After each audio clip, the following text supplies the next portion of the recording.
Saline City Council meeting order. Please rise for the Pledge of Allegiance. Pledge allegiance to the flag of the United States of America and to the republic for which it stands, one nation, under God, indivisible, with liberty and justice for all.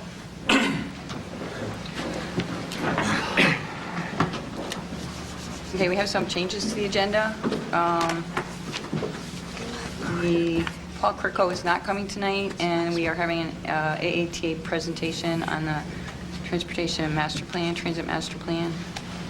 And I think that's it, right? Do you have anything else? Yeah. Okay, is there any other changes to the agenda or additions to the agenda that anybody wants to make? If not, do we have a motion to approve the agenda as amended? So move. Second.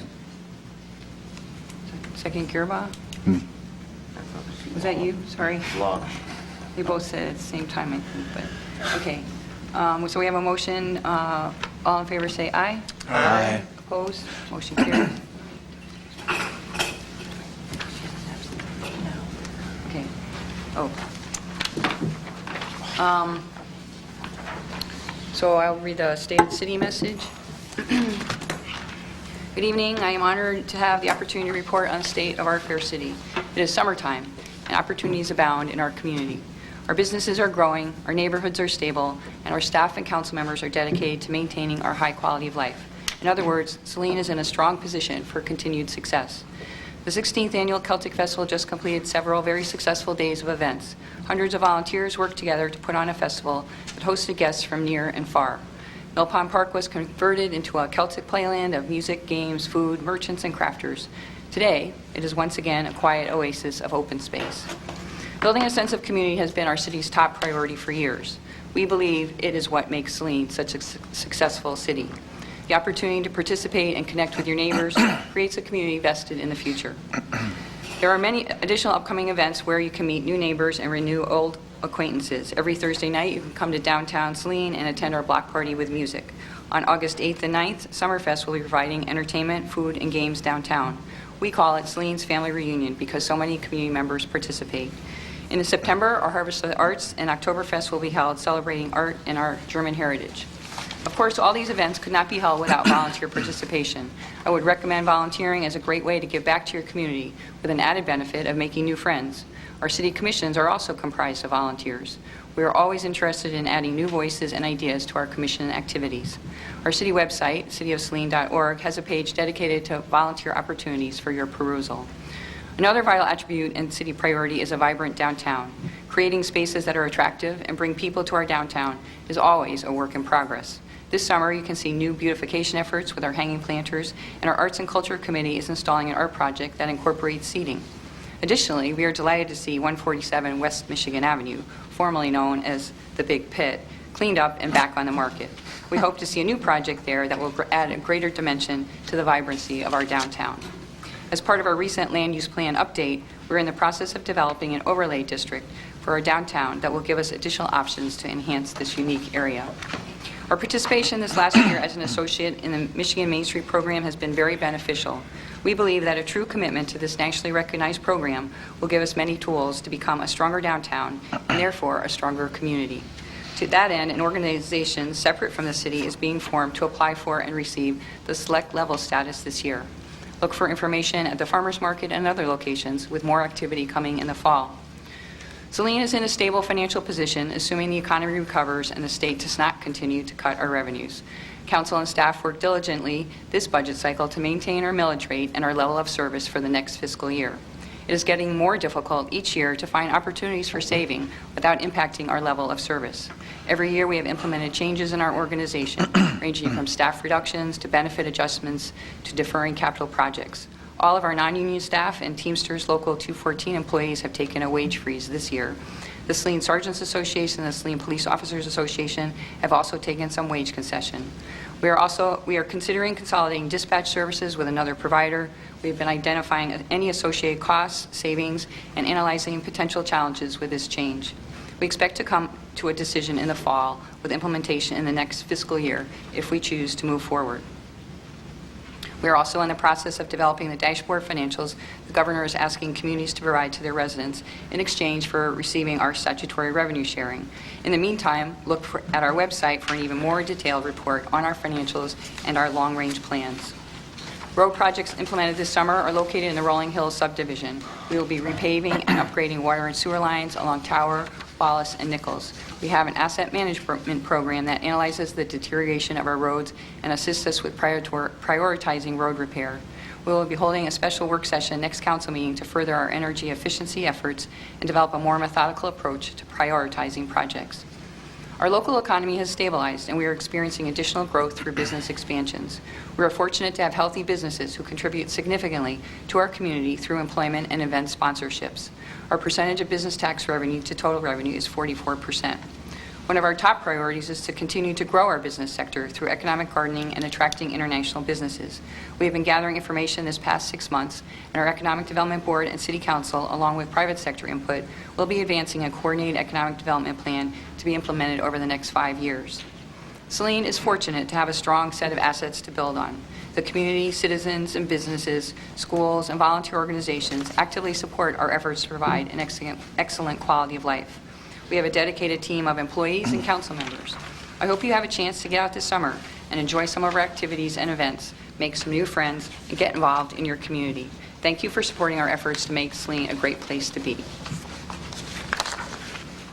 I'd like to have our ATA representative come and talk about the transportation plan. Sure. Thanks.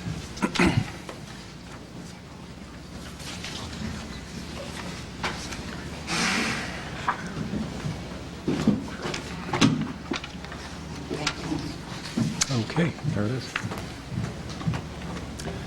Thanks for having me here. I'm going to talk very briefly about the transit plan for Washtenaw County. Those of you not familiar with AATA, you may not know that we began as a grassroots movement back in the late 60s. The residents of Ann Arbor took it upon themselves to provide themselves with a public transportation system. In 1979, a millage was passed to support that system, and over the years it's evolved from a dial-a-ride service to a pretty much full-featured fixed route service. We've also executed purchase of service agreements with the City of Ypsilanti, several adjacent townships, and so really what's been happening over the past 30 years is a growth in the demands on the system. Really it's gotten to the point where we're getting increasingly requests from all over the county to provide transit, and in fact we remain a City of Ann Arbor transit agency. So in response to those needs, about a year ago our board directed us to create a master plan for the county as a whole and really present that to the county for their consideration. And so this is what we've come up with. You can see in the center of the urbanized area, there's the little blue cloud there that represents the system that we have today. But in the plan, that system would be augmented quite a bit with increased evening service, weekend service, midday service, and the like. But more importantly, to the balance of the county, we're proposing a number of services. If you look in the background of that diagram, there's a symbol called D2D and another one called Flex, and yet a third called with a V. That D2D is a county-wide, door-to-door service for people with disabilities and senior citizens. The Flex service is a similar service, only that's available for all residents of the county. And then last is a van pool service, which we propose to make countywide, and in fact we'll be getting started on that in the fall of this year. Some of those lines that you see connecting the different communities, those are express bus routes that would serve commuters from communities all over the county, and then providing service to other counties going beyond our county borders. We show some commuter rail services, one going north and one going east into Detroit. And then last, at the very heart of the urban area, we show a couple of high-capacity services that we would be designed to basically replace some of the high-density bus service that's in there already. I would point out to members of the council and members of the public, there's a booklet. It looks like this. links on the back table. If you'd like to know more about the plan, please help yourself to that booklet. It's got descriptions of all of these lines and symbols and whatnot. We also have a little poster that you're welcome to take with you. And then last but not least, we've got a website that's got more information on the plan than you could ever want to know. And the name of that website is movingyouforward.org. So there's a lot of details here. I could go on for hours, but I promise you I won't. If there are any questions from council, I'd be glad to entertain those.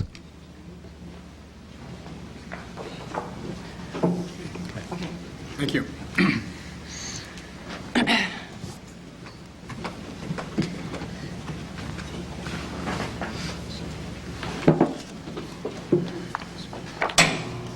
Next on the agenda, we have citizen comments on agenda items. Under the Open Meetings Act, any citizen may come forward at this time, make comment or question on items that appear on this agenda. Comments will be limited to 3 minutes per person. Anyone who would like to speak is requested but not required to state his or her name and address for the record. Is there anyone that would like to speak?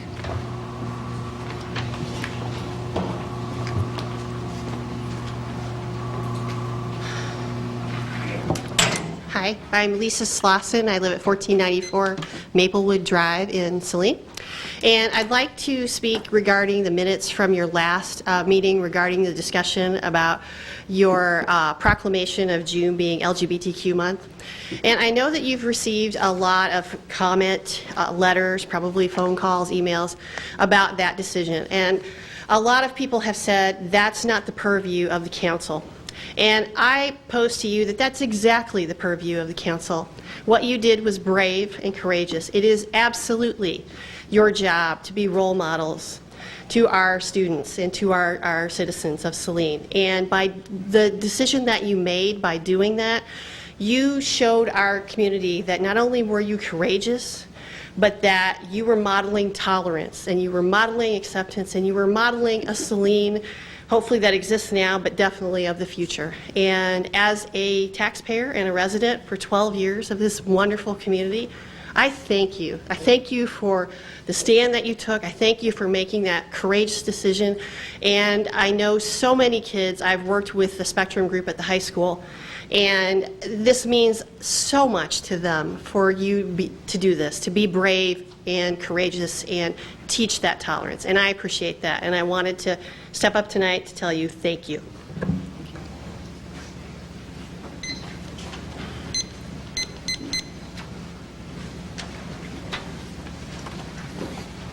Hello, Mary Hess. Regarding Breck and Grill, I paid for some of the copies, and I noticed that we have a thing from Foster Swift to Mr. Grossman about the ADA. Apparently wasn't as addressed, but more important, it says, I agree completely with your point, that would be Alan in part, that while the city has hoped to make the downtown area even more inviting to the public by allowing cafes to provide generous outdoor seating, the most prudent thing to do will be maybe to simply advise the business owners that the ordinance will be enforced as written, necessitating a 5-foot clearance between the storefront and any seating.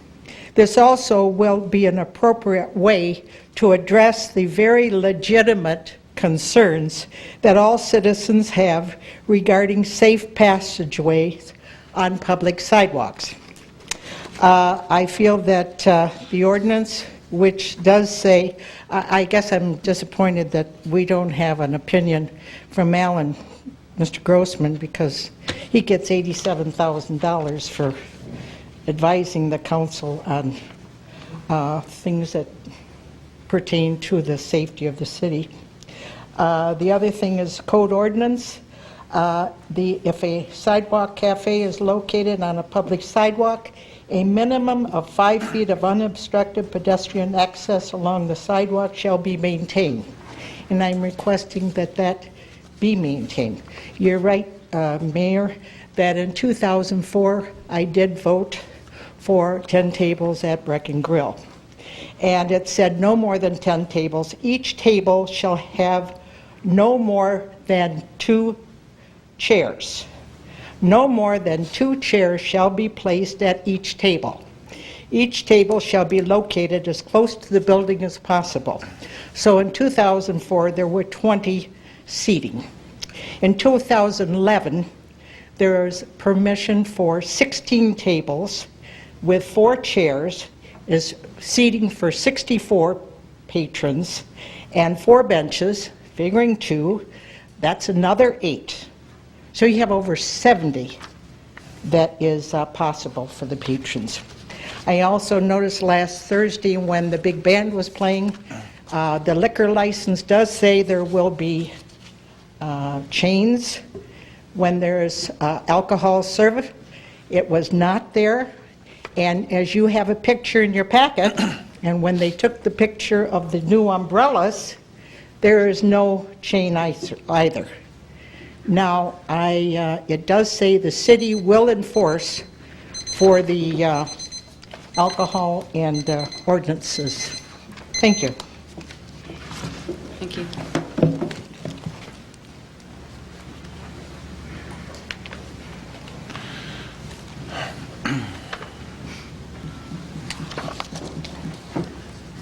Good evening, City Council. My name is Larry Osterling, and I'm with the Saline Area Chamber of Commerce. At this point in time, I have 4 items on the agenda that the Chamber would like to comment on. 2 are commendation of service. We noticed that Jack Seo, after 12 years of dedicated service to the city, will be retiring in September. We commend him on the job well done, and I think everybody recognizes Jack's been a great asset to the city. Would also like to recognize Pat Ivy, who resigned this week because he had moved from the city. Pat was a dedicated council person. We know he always did his homework, and I'm sure he'll be sadly missed. Big shoes to fill up there, I'm sure. There is also a request on tonight's agenda for a tax abatement review for Quantum Signal. We'd just like to point out again that Quantum Signal has delivered. They are a great citizen for our downtown. We're so very lucky to have them. There's lots of small cities with older abandoned schoolrooms in their downtowns that they don't know what to do with, and we have just lucked out by having a viable business in there. I've been over there myself several times. They're doing some great things over there. Last is, of course, the Chamber expresses its support for the Summerfest event, which is a downtown event, and we have found that to be conducive to commerce and a great attraction for us, and it's gaining momentum every year. We do certainly hope that it gets a positive review at tonight's council meeting. Thank you.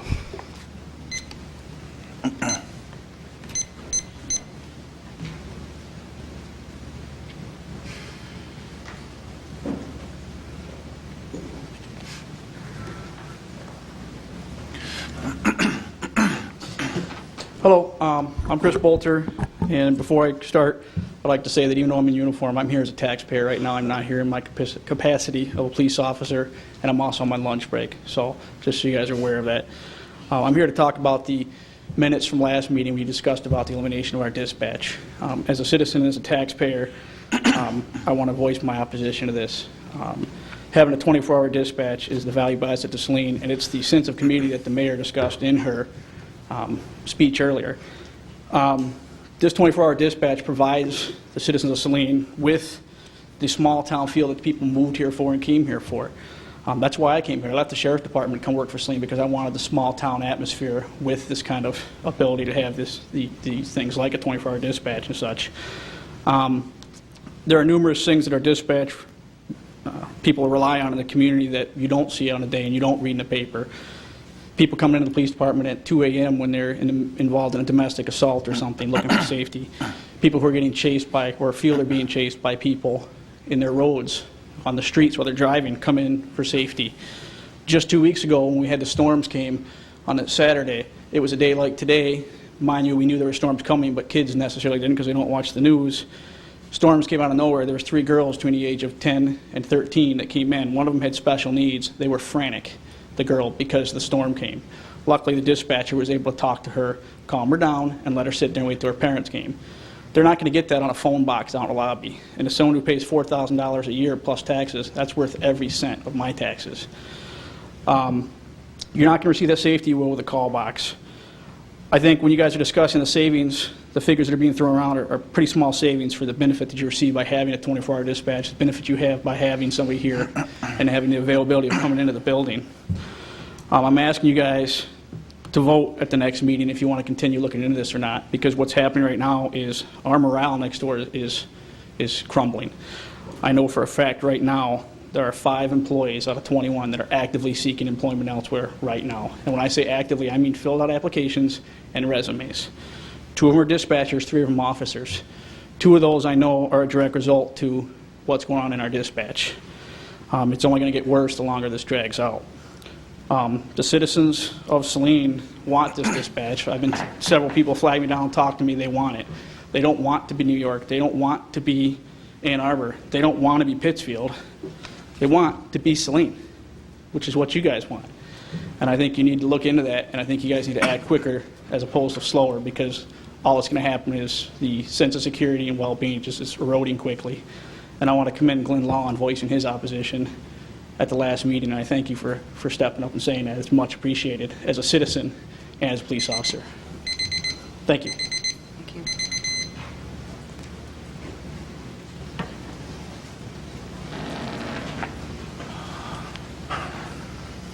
Is there any other citizen comments? We also have two emails. Are you going to speak to that, Mr. Moore? Yeah, I can speak to the one, Mayor. The clerk and I distributed this evening an email from Toby Crotty regarding 2 issues, the first of which is his concern about the cafe tables adjacent to Breck & Grill. The second is transitioning or consolidating, outsourcing the city's dispatch police services. I don't necessarily condemn nor condone anything that's expressly written in the email, but this gentleman was unable to attend tonight's meeting and wanted his thoughts to be a component of the record. So that's why we chose to provide a copy of his email for those of you who had not had the opportunity to either review it or some of you might not have received it. You have 2, right? Yeah, there's an additional one that I'm not as familiar with. I see. So the one, okay, we have 2. The other one is from Mr. Bill Dorn regarding the Brick and Grill, or the ADA requirements. Anyhow, sidewalk distance. So, is there other citizen comments on those items on the agenda? Okay, we'll move on to the consent agenda. The following consent agenda will normally be adopted without discussion. However, at the request of any citizen or council member, any item may be removed from the consent agenda for council discussion. Mr. Law. I'd like to remove C-11-98 and C-11-101. So let's go under new business after 11-104.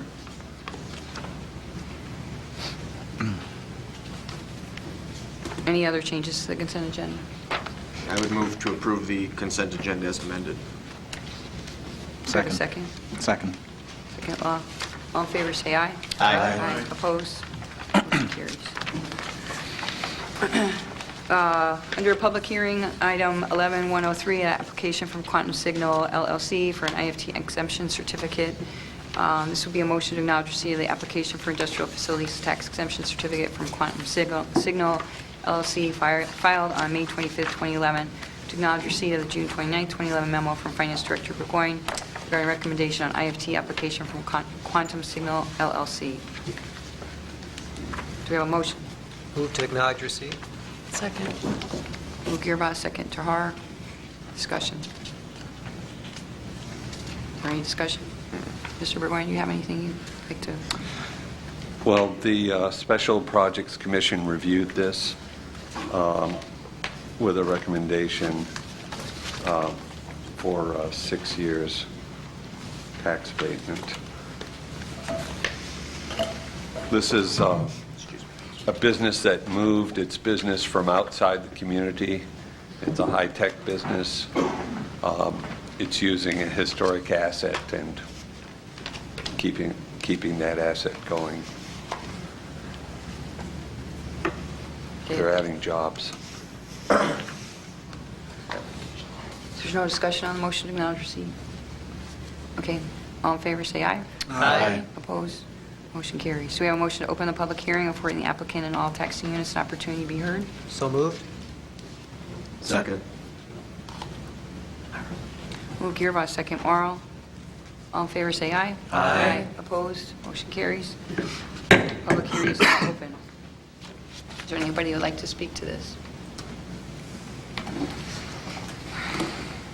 Yes, I am pleased to be on the Environmental Commission, also the SBA, and it's a wonderful opportunity for a school that I graduated in, the last class to graduate from the old Union School. But I've been able to see and listen in the paperwork, and it's just a real nice opportunity to have the school used very, very well and modern.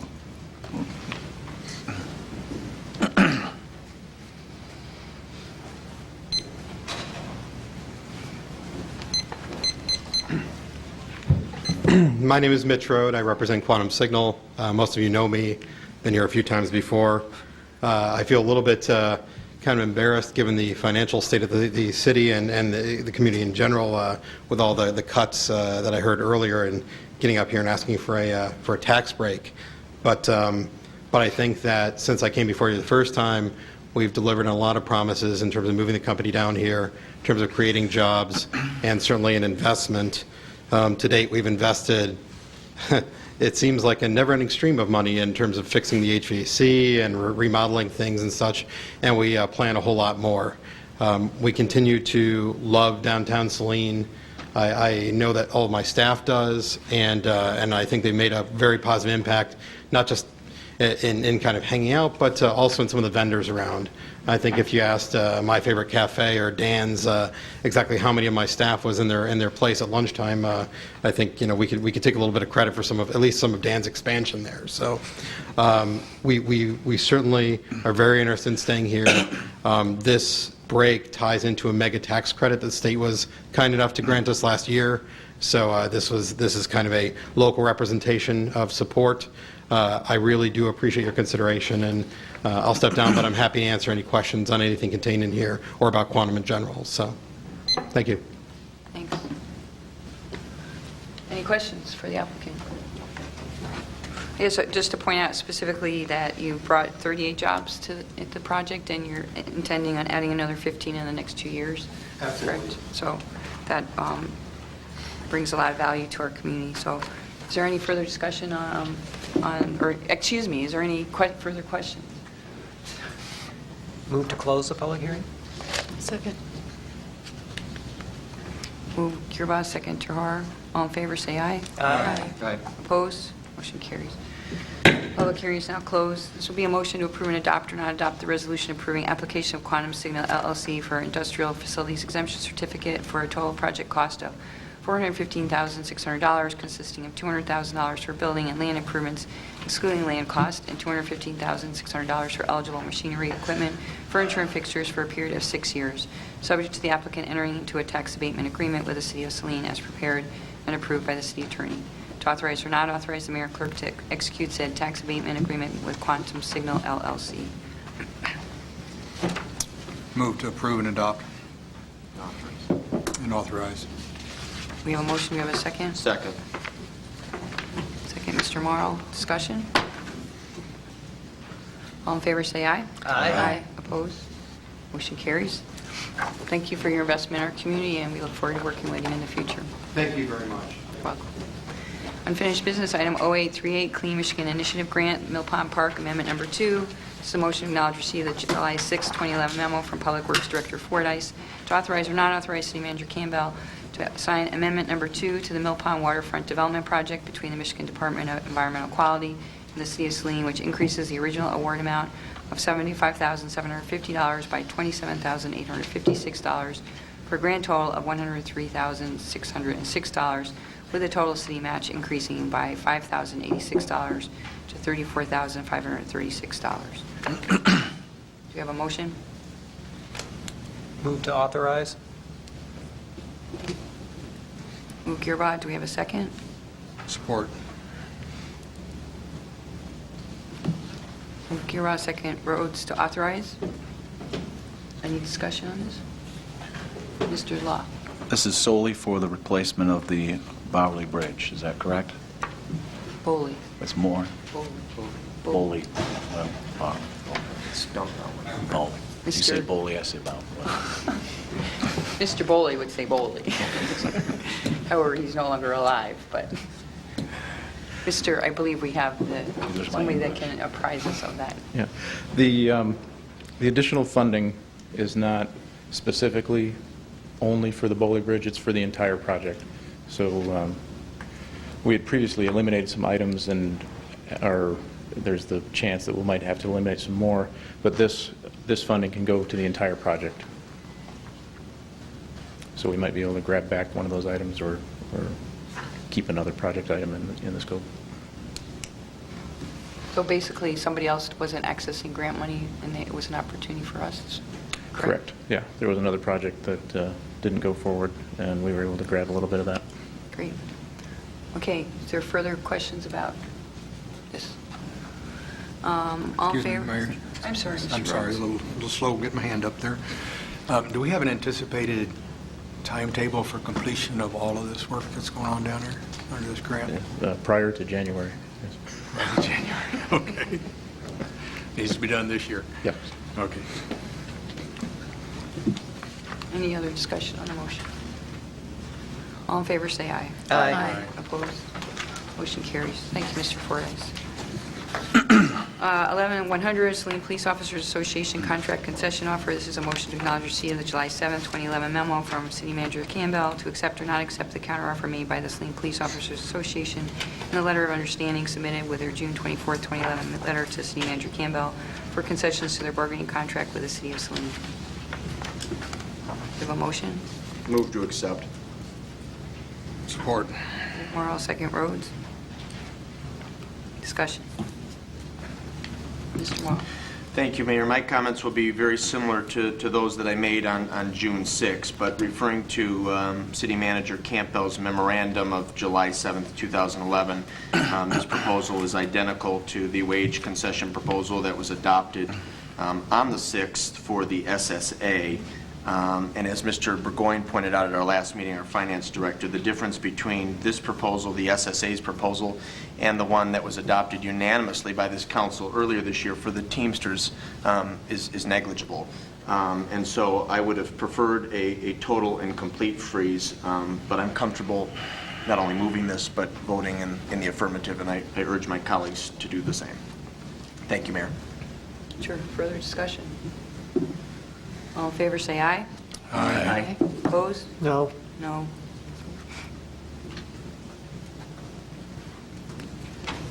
Motion carries. 11-105, Sidewalk Cafe Tables. We need a motion to acknowledge receipt of the July 7, 2011 memo from City Manager Campbell. Move to acknowledge receipt. Do you have a second? Second. Okay. Discussion. Mr. Rhodes. I just make a couple of comments here, I guess, in reading through all of the background information and viewing things and hearing comments from various individuals. It appears to me that we might not have yet reached the best balance between our desire to have a viable, active downtown and to have a walkable downtown. And I guess my recommendation would be that we let things go as they are for the rest of this summer, but with the understanding that they would be revised prior to next year's sidewalk cafe permit. Okay. Further discussion. Mr. Law. I would echo some of what Councilmember Rhodes has said, that we perhaps should revisit this for the next year, in knowledge and understanding that perhaps some changes will have to be, or maybe have to be made, and at least re-examine it. And I'm sure everyone on council would agree we'd like to have as many people downtown and going to the restaurants and the shops as possible. And it's always a fine line sometimes when you take that step and you see things maybe aren't working, or at least in that balance as they should be. So I think a more detailed and closer examination is needed.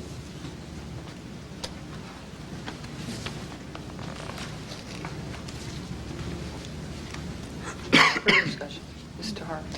I just wanted to say that I appreciation to City Manager Campbell and city staff for pulling all of this information together as a person who did not participate in some of the previous history of this discussion. It's really helpful for me to have all of the information in one place and be able to look through it carefully.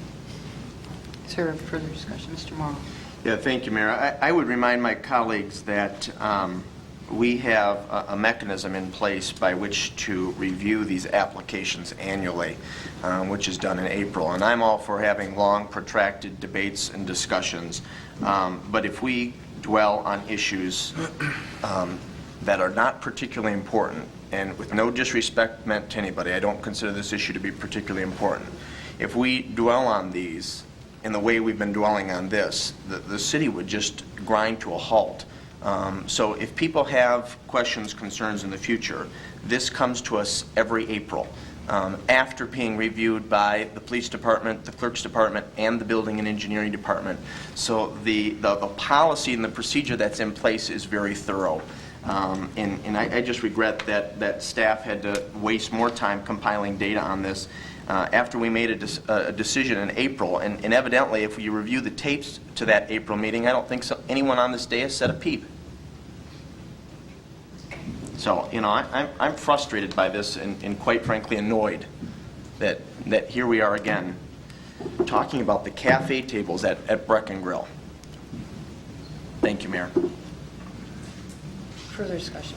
Mr. Gearba. All clarification I need is, do we have an issue with the ordinance compliance? That's always been my concern, and that's the only situation. Do we have a conflict at this point, at this time? I think it was made clear, well, we can ask Mr. Grossman, but it seems that, to me, it was made clear in the memo that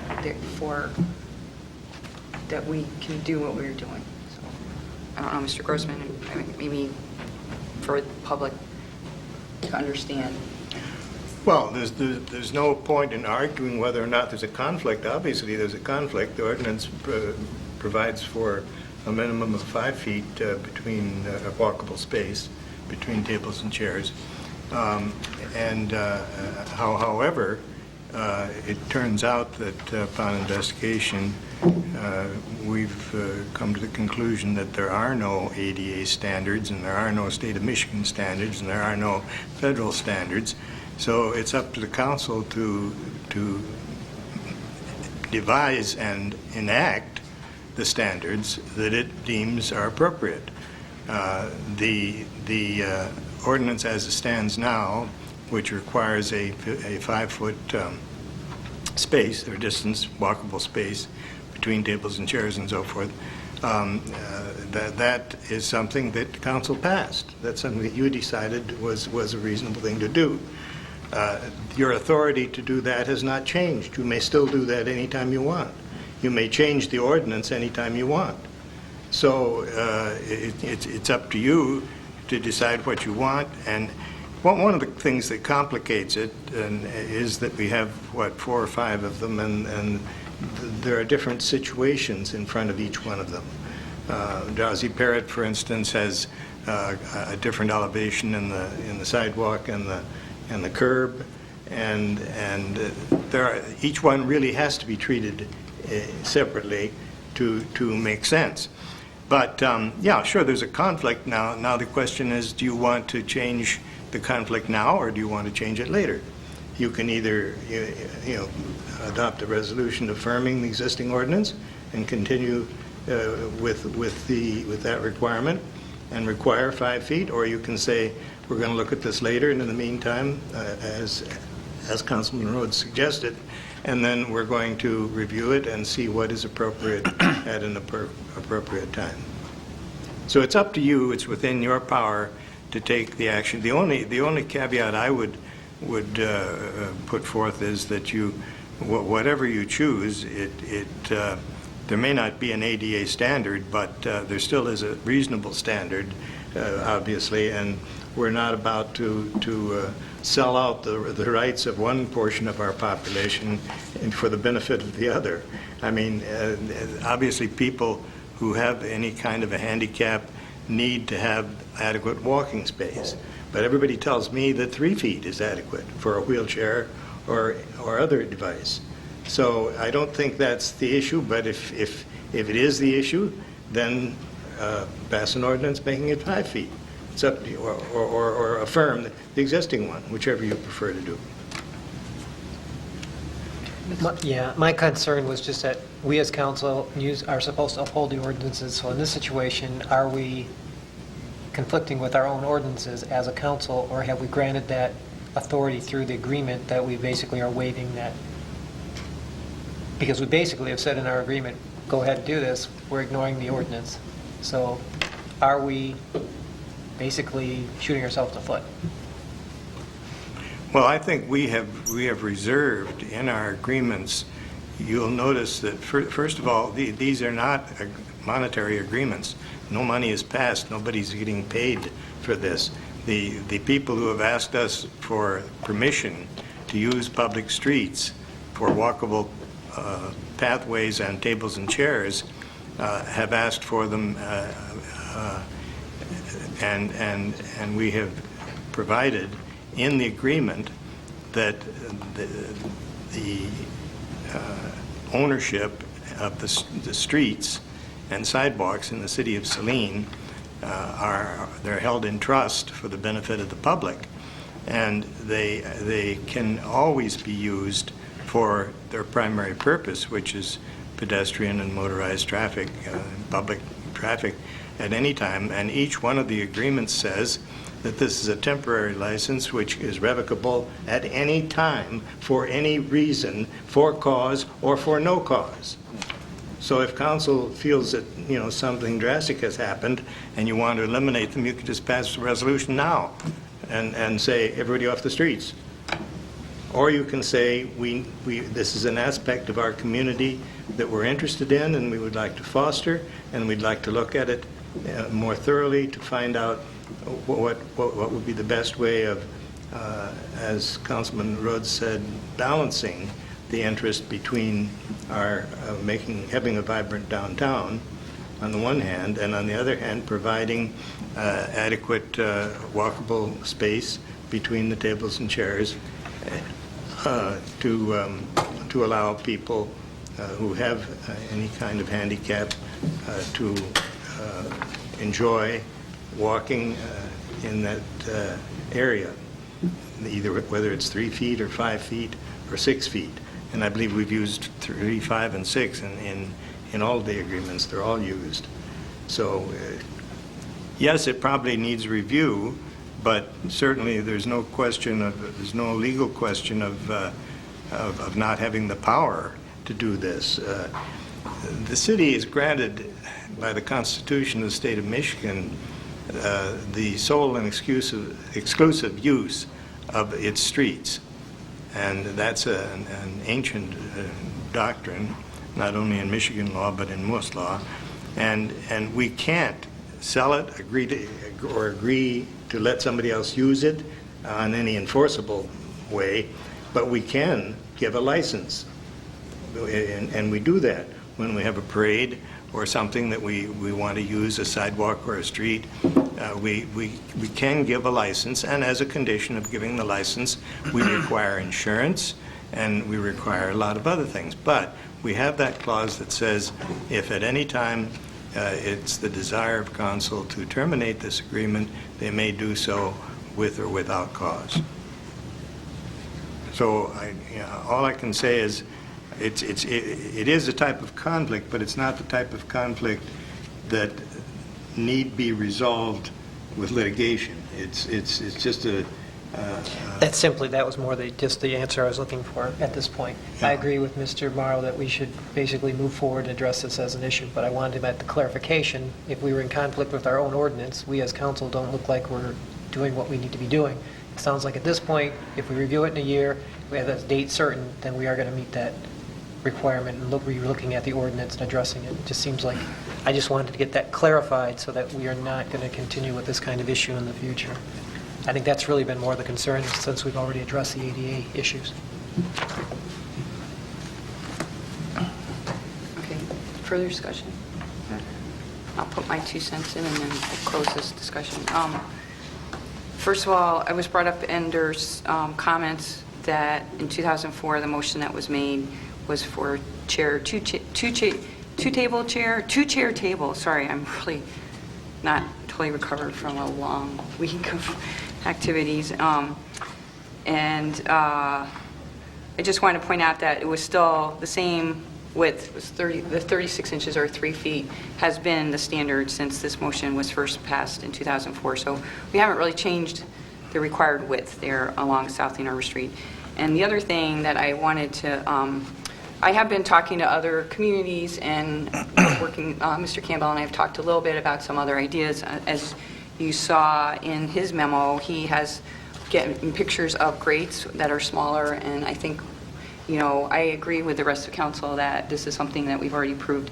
I also think that we can continue to fine-tune this in the balance of trying to make it beneficial for all parties. So I would like us to continue to consider looking at making the grates a little bit smaller and making it a little bit more easy. And I think we could get into that over and then be ready with a plan for this next year. So that I would like to look to that. And then I also have some other ideas that I'm not really ready to talk about publicly, but I'm pursuing just from what other communities are doing. So I will also be supporting just leaving this as is for now, and that's it. So is there any further conversation and discussion on this motion? We have a motion on the floor to acknowledge receipt. All in favor, say aye. Aye. Opposed? Motion carries.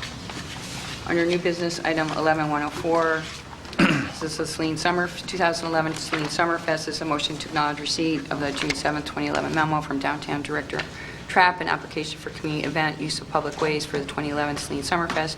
To acknowledge receipt of the June 7, 2011 memo from Police Chief Bunton, the June 16, 2011 memo from Fire Chief Heft, and the July 6, 2011 memo from Public Works Director Fordyce. To approve or not approve the 2011 Saline Summerfest event to take place August 5th and 6th, which I said in my Stay in the City 8th and 9th, so I screwed up, sorry. So everybody get that right.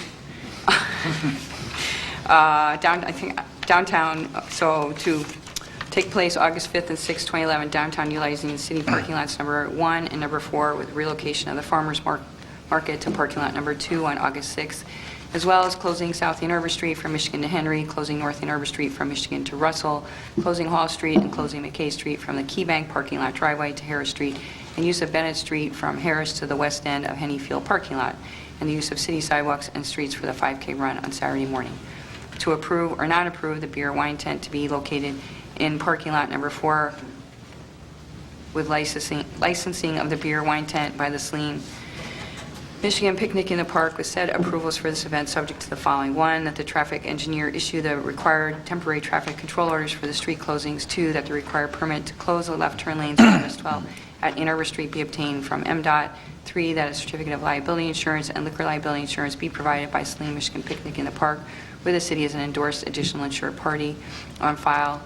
Number 4, that all fees for city services over and above normal work hours, which are estimated at $6,840, be waived. Do we have a motion? Move to approve and approve. Support. Move Morales, second. Who supported? Rhodes.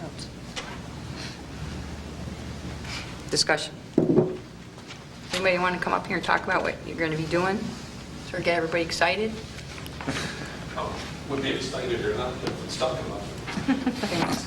Better be excited.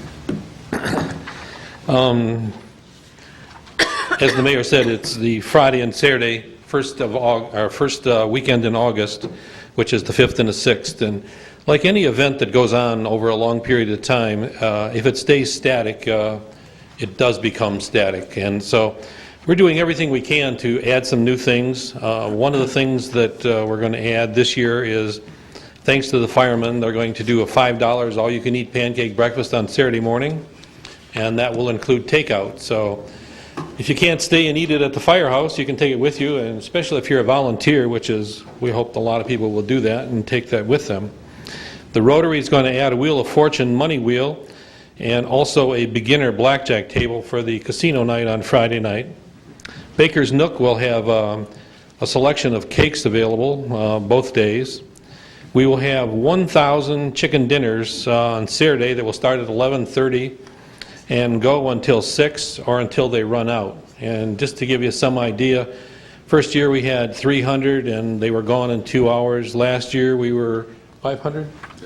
At least 500, and they were gone. So this year we're going for 1,000, and let's hope that they run out before 6. Our vendors on South Ann Arbor Street, we're full. We have 38 vendors for South Ann Arbor Street. And we will also have new this year an information center, which we hope will help folks find the different events and activities. We have a non-vendor section which will be enhanced, and we'll have, I think we're at 8 right now and going to try for 10. So the other new event that we had last year was Touch a Truck, which was very successful. We have substantially expanded that activity. It'll be on Hall Road, and there'll be a variety of trucks and vehicles for personal inspection. And then the big part of the Summerfest, of course, is music. 56 Hayes will be on Friday night as the headliner band, and on Saturday night it'll be Scoot Magoo. Leading up to those bands on Saturday, or to Scoot Magoo on Saturday, will be Dr. Pocket and Horse Cave Trio, both of which were here last year and received very good comments from the majority of the public that were there. We will also add 100 Proof Band and the Fiddlers Restrung. And that's pretty much, we have a good group of volunteers working on Summerfest this year, as we've had in the past, and look forward for your support and attendance. Any questions? I'll be happy to. I just need some clarity, because I think that there was maybe a typo in the motion regarding the DPW work hours are normal working hours, right? That 5,900 quote was... Those are all during normal work hours. Yeah. So I think the motion it's not, I would just say, because it's not over and above normal working hours, the bulk of that cost is DPW, which I believe is normal working hours, and so that motion, Mr. Morrow and Mr. Rhodes, is not correct, and I apologize for not catching that earlier. So, I'm sorry, what changes, Mayor? The total amount at the end, the 68.4? Well, no, the number 4 was fees over and above normal work hours, and the bulk of those, the 5,900 is not during, it's during normal working hours. Oh, right at the end there. So we could just stop it at all fees for city services? Yeah, just say be waived, I think would be simplest, and if we need to break it out later. Because I know there probably is some other smaller items along with a 5K with the police that's probably over and above, but certainly the bulk of it I think is normal. So, okay, would that be acceptable to the mover and the seconder to delete above normal, over and above normal working hours? Absolutely. Acceptable. Thank you. Okay, Mr. Rhodes. Not a question, but just a couple of additions to the things that you mentioned. One is that the Historical Society trolley tour of the city will be there on Saturday from 12 to 4, and that's always big. It sells out. There's no fee to get on, so, but it gets filled to capacity. And the Environmental Commission will have a presence at Summerfest also this year for the first time, which leads me to a suggestion, and I know Art's already got this covered, but I'd like to see a requirement that recycled containers be provided at all events within the city in a number at least equal to about half of the other trash containers, standard trash containers that are put out. There was a bit of a issue at the Celtic Festival in that there were no recycled containers on site at all until Saturday morning, and that was only after a request had been made. And I don't know where the breakdown came, because the Celtic folks said they had asked for it. The DPW folks said nobody had asked for it, but they did bring some down on Saturday, but not enough. My understanding is Waste Management actually provided Our those, Waste so I think Management. there was a rather large disconnect there. So, We do have Waste Management cardboard recycling containers that we have put out in the past. right. And when we emptied them, they were still empty. So So, we're trying to educate our folks. in yeah, the community we about need to recycling. have an idea of what we want to recycle, so, anyway. The Waste Management containers were full at Celtic, so they were overflowing. So I would expect there would be some opportunities there for recycling at the Summer Fest.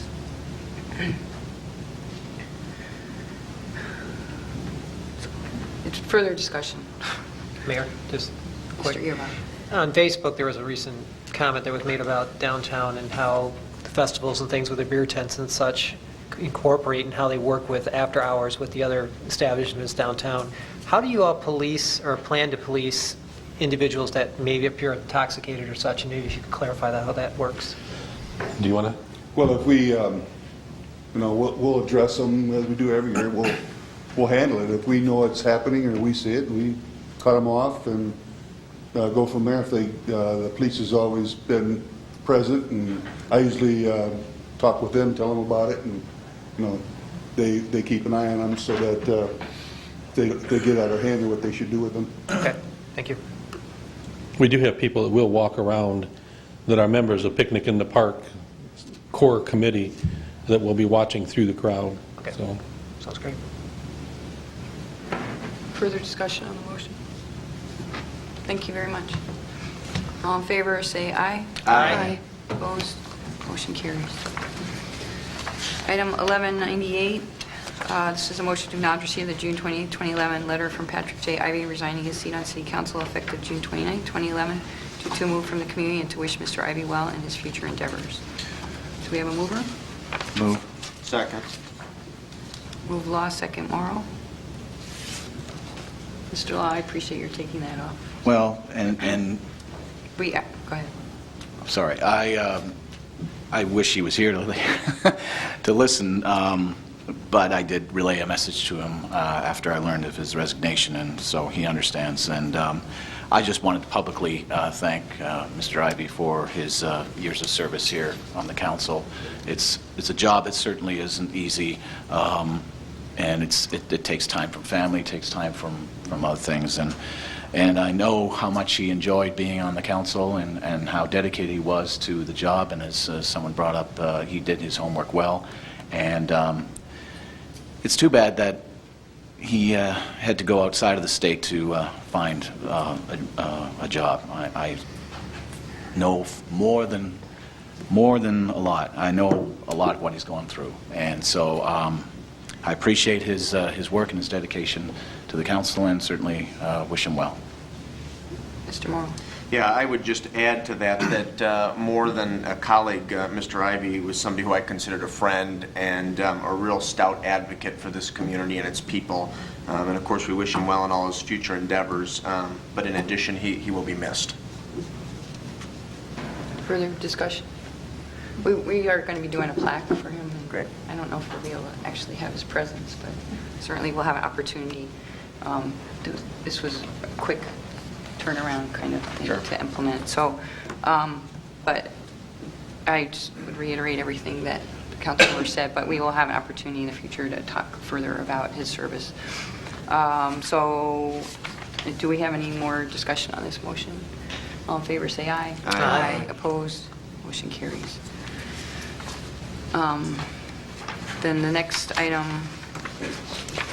11101, is a motion to acknowledge receipt of the July 5th, 2011 memo letter from Deputy Chief of Police Jack Seo, tendering his resignation to retire effective September 19th, 2011, and to thank Deputy Chief Seo for his 12-plus years of dedicated service to the city of Saline, with sincere best wishes for an enjoyable retirement. Do you have a motion? Let's move. Second. Move Law, second Kirby. Discussion. Go ahead, Mr. Law. Well, again, I moved this, so again, just to thank Mr. Seal for his years of service to the community and to the police department. Certainly, I'd be glad to wish him well in person before he leaves, but I just wanted it for the public record to show that we, at least I do anyway, and I'm sure the rest of the council agrees, is dedicated service to the department and to the community. Further discussion? And again, we'll be doing some formal recognition. So, but I do appreciate that because it is important to recognize all the hard work that everyone does in the city. And Jack has been a great asset to the community, but he's not going anywhere yet. So. No. It's important to keep in mind. So we have a motion and a second. Any further discussion? All in favor, say aye. Aye. Opposed? Motion carries. Under discussion, we have commission and committee reports from council members. Do we have any? Mr. Morrow?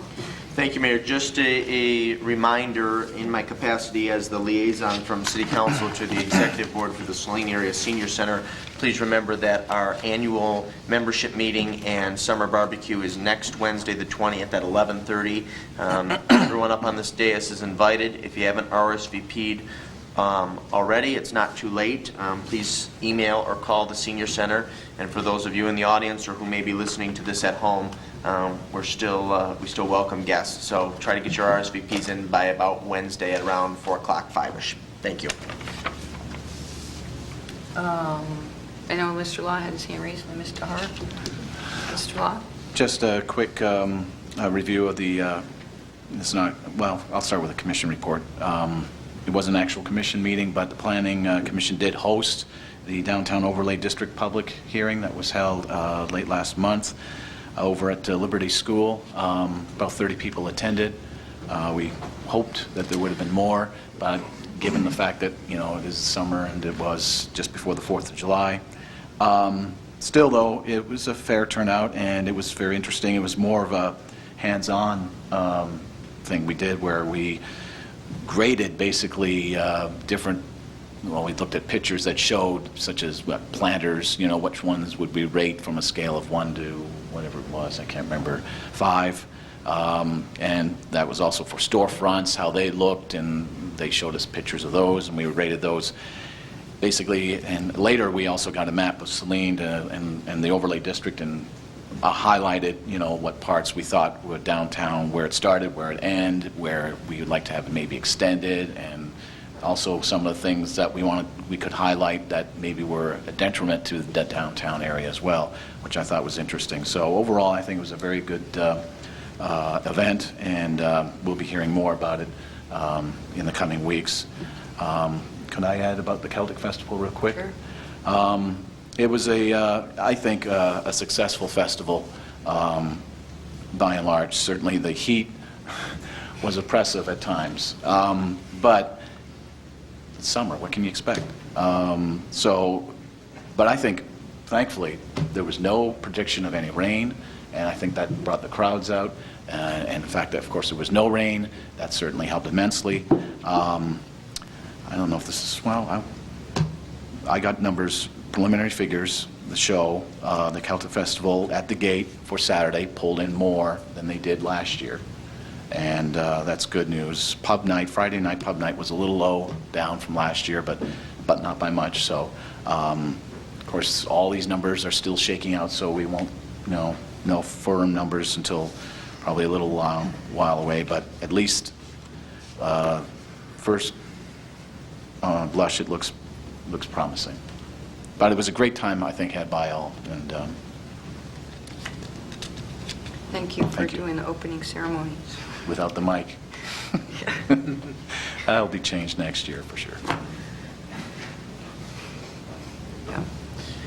Well, just to tag onto that, there were a lot of new things going on, and it was really hot. And I think I'm not ready still from Saturday, so maybe by tomorrow it'll be better, but definitely I'm already starting to feel it tonight. But I know Mr. Hart, yeah, it was a great festival, and there was a lot of people that worked really hard. I was down there Sunday morning cleaning up, and people were moving really slow cleaning up. So, but they were all really excited about the turnout, and the day was full of some new crafts people and sports activities and things. So, Mr. Hart. The Arts and Culture Committee met on June 28th and will meet again tomorrow evening at 6:30. At the June meeting, due to the resignation of Terry Slibo, the committee voted to name Nancy Byers committee chair. Work on the downtown sculpture project is proceeding, and Mr. Detroyer, the artist, is still looking for a few tractor seats for the sculpture, so if anyone has one or knows of someone, get in contact with Mr. Detroyer or any committee member. The committee is also working on arrangements for a Saline Art Walk, which would include and highlight the new downtown piece. It would also include 5 pieces that Mr. Detroyer has offered to loan to the city for 1 year at no cost to the city. We've also had a donor step forward and offered to provide the concrete pads for those pieces of sculpture at no cost to the city. Other elements of the art walk would be the already existing art in the city, such as the works at the depot and also at the public library. There's also planning for a brochure and map for this art walk. So nothing is finalized yet. Everything is in progress. There are a lot of details to work out, and the committee's been very appreciative for city staff support and expertise as the committee works through these details. Time frame for that installation? Well, the hope is that it would be complete for Harvest of the Arts at the same time that The art walk part too? the art walk part great. too. That's the hope. That's great. Any further committee reports? No? Okay, do we have any reports or other announcements? Mr. Rhodes? I have one item that I'd like to mention concerning the non-motorized path that has been proposed from Maple to Harris to connect onto the Depot Trail. There's an administrative recommendation to delay the implementation of that for 1 year in order to take advantage of some potential CDBG money. And I guess I'm okay with that. I'm a little disappointed, but okay with that delay as long as we do, in fact, complete that section of the path next year. Because certainly CDBG money is not a guarantee. And there would be a fair number of people would be disappointed if that path didn't happen, including the CARES board who voted to assist in that, the county, Parks and Rec who voted to assist in that, and the library who voted to assist in that. So it's only the city at the moment that has, for budgetary purposes, suggested a delay in that until the next year. So I just want to make sure that we all are aware that that project still needs to happen. Mr. Morrow? Thank you, Mayor. I wanted to announce that yesterday I had the honor and privilege of participating in a memorial service, more of a celebration of life, really, for Mickey Weller, who was one of the founders with her husband of Weller's Banquet Facility on the western edge of our city. And Attorney Grossman was there, and 2 of our former mayors. And in her day, Mrs. Weller was a real mover and shaker in the city and a great Salinian. And I hope we don't forget her, and we continue to honor her legacy, and I would ask that you keep her family in your thoughts and prayers. Thank you. Is there any other reports and announcements? Okay, we'll move on to public comment under the Open Meetings Act. Any citizen may come forward at this time and make comment or question to the City Council. This public comment period will be limited to 3 minutes per person. Anyone who would like to speak is requested but not required to state his or her name and address for the record. Mary Hess. Of course, I'm disappointed that the city has decided not to enforce its own laws. I didn't realize that that's why we have laws that we don't enforce. The other thing is, in your State of the City, or when you were mentioning about looking into handicap grills, as far as tree grills around Brecken, you're talking about 1,500, 1,200 to 1,500 piece, and it's going to be about $25,000 to $30,000. Let's see, we've got a $13,000 bench. We're looking at $30,000 round to 25 for tree grates, and we're giving up our dispatchers. And when we talk about, let's see, we have open communication. The Saline City Council has always had communication as a top priority. Why don't you tell us what the agreement is being proposed to Pittsfield regarding our dispatchers so that the public can be informed? Because evidently you don't want to enforce ordinances. The other thing is that I truly believe when we built this $6 million for City Hall, the police station was very expensive. The monitors for the dispatchers to watch those that were in the cells were to be monitored 24 hours a day. If we do not have someone on duty, all those cells, all that area is for naught. And to say we're going to have one of the dispatchers come over once in a while if we have somebody in the cell is ridiculous. The safety of the city is very important. The hanging baskets that the DPW have to water twice a week or 3 times a week with a truck that would cost I don't know how much an hour, those are window dressings. This is safety.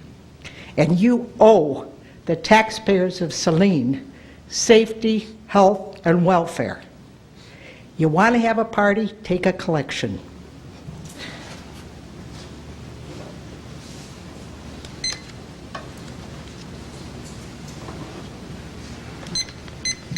Mary Laronis, 373 West Bennett. I'm not well enough versed to know exactly what you're planning to do or what you're thinking about doing with the dispatchers and the keeping the police station open, but I've never had to call 911, thank goodness. I have had occasion to call Saline Police, and I've always been very reassured that the person I talk to is right here in town and knows exactly what I'm talking about and is able to help me with whatever my problem might be.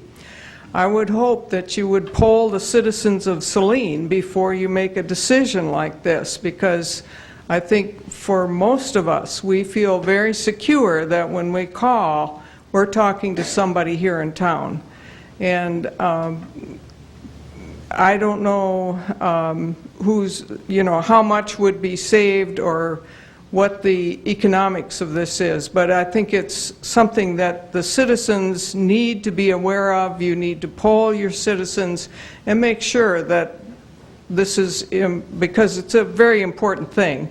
When the citizens feel cared for, they care for their city. When the citizens don't feel cared for, they don't care about their city, and that's when you start getting no votes on millages and bonding issues and things like that. So think about this very carefully before you make decisions. I think it's something that the average citizen won't be aware of unless you go out and poll them. Thank you.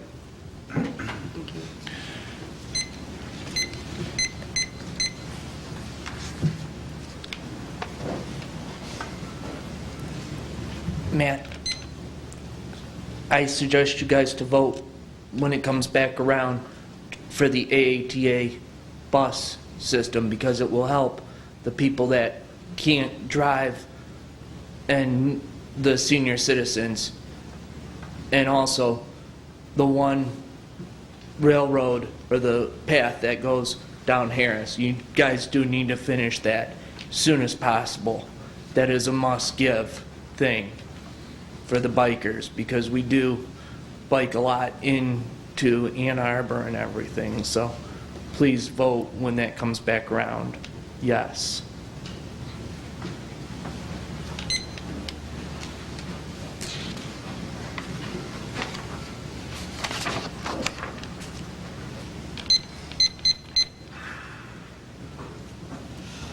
Hello, Chris Bolter again. This time I am going to be here in official capacity as the head of the president of the Saline Police Officer Association, as a 11-year police officer of the city of Saline, as a 22-year individual with ties to the Saline Police Department in various positions, including part-time dispatch, started as a cadet in high school and such. I just wanted to publicly acknowledge Jack Seol's retirement and congratulate him and tell him he's done a great job. When I first met him, he came into the police department. I was a dispatcher. I was all of like 22, going to college, ready to go to the police academy, all wide-eyed, thinking the world was great. And it still is for the most part. And then he walked in, and of course, being the young guy, you know, standing up, "Hello, sir, nice to meet you, Deputy Chief." And he stopped me and said, "No, my name's Jack." And that's kind of been the way Jack's been. Obviously, in the years go by, it's no secret, our department and our city's had a lot of ups and downs. The boat's rocked a lot. Jack's always been a real even keel for our department. He's very level-headed. I've learned a lot from him. Oftentimes it's learned through error, where I've been in there first getting the fatherly kind of speech, because I'm the first to admit I'm young and getting older, but do a lot of stupid things, but that happens. But Jack's always been a guiding light for me and a very good man and a good deputy chief, so I wanted to publicly thank him. And I believe on behalf of the union, I'm not out of line at all to thank him for his service and to tell him he's done a great job. And I wish him the best and hope he enjoys his boat. So, thank you.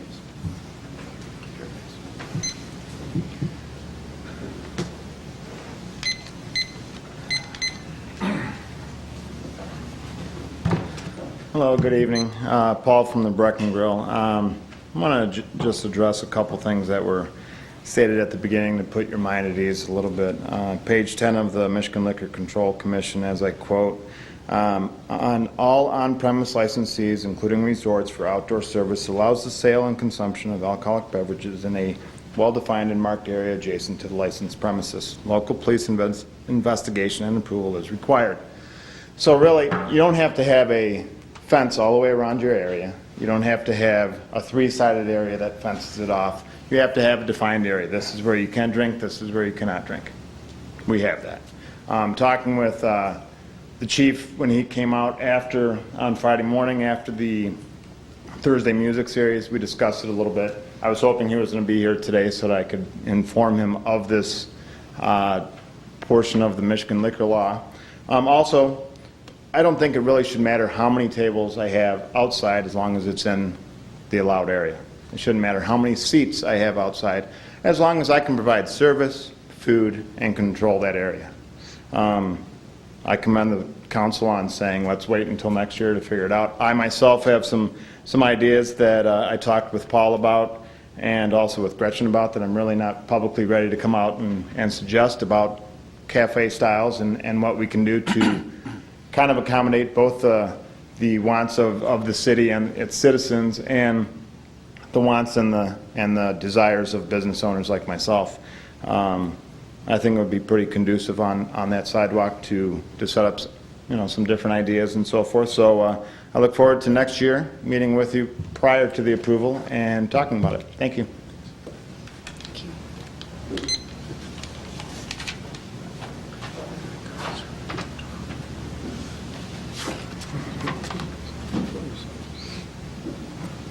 Can I be the closer? I just have a few comments.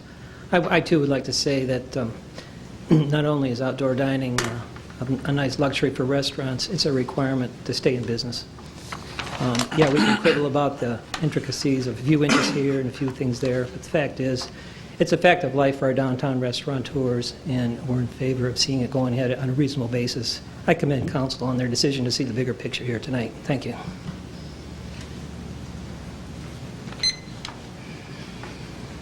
Is there other comments? I just wanted to clarify, because I know a couple people tonight have spoken about the dispatch discussion that we've been having, and we've gotten several emails. The intention is not, first of all, we haven't made a decision. We do not have an agreement. We're talking, as I said in my State of the City address, we're talking about it because that is what is being expected of us by the legislature. That is, they have actually said specifically they want us to identify opportunities for consolidation and regionalization. I can provide you that information. Mr. Campbell can provide that information. We are looking at many different things because that's something that we have to do as elected officials. I promise you that we have no intention of compromising the safety of our community, our citizens. That's our effort, and we have to do, as a leader in this community, we have to do due diligence and make sure that we are getting information and finding out the pros and cons and the costs and the savings and what kind of complications and many of the things that were being brought up tonight we are looking at and we are asking questions about. There is no decision that has been made. There is no agreement to bring forward at this point in time. And the reason that we did bring it out to talk about is because we want people to know that we're trying to figure out all these different scenarios, and when we have all that information compiled, we will be having a public forum about this discussion. So I just want to make sure that there was some innuendo that we're having these quiet, that we're just going to spring this on people. We're not going to just spring it on people. We're talking about this in a very methodical way, and as we have to talk about a lot of different things as we change how we do business in this community and in this state. And I know that change is really difficult, and we want to make sure that our citizens and our community is protected as we go through this change. So just wanted to clarify that. And I don't know if there's there's any other comments from City Council at this point in time, but I felt like we've heard enough, and I appreciate the feedback, and I know all council and staff appreciates that feedback, and we continue to want to hear that feedback. That's what our job is, to hear the feedback from all of you. There is no secret plan to do something. I just want to clarify that. We're trying to get information, and we want to make sure that everybody knows that we're trying to get information to make a decision. So basically, we have discussed and as a body decided that we need to move forward and get all the information that we could possibly get to make a decision. But we haven't done anything more than that. So if any council members want to add to that, you're welcome to. Otherwise, we'll move on to the rest of the agenda. No. Okay. Mr. Campbell, do you have anything you'd like to add? Okay. Is there any other business to come before the Saline City Council? Our upcoming meetings, next week we have a meeting, we have a work meeting at 6:30 to talk about energy efficiencies and opportunities for projects, green projects in the community, in the city, and then at 7:30 we'll be having our regular meeting, and then August 1st we have a meeting at 7:30, and August 15th we have a meeting at 7:30. And at this point in time, we need to adjourn into a closed meeting for the purpose of conducting a personnel evaluation of the city manager, with said evaluation to be conducted in a closed meeting at the request of the city manager. The city council will not reconvene into the regular meeting at the conclusion of the closed meeting. Do we have a motion and a second? Move to adjourn into closed session. Second. Morrow, second. Kirba. We have a roll call vote? Councilmember Morrow? Aye.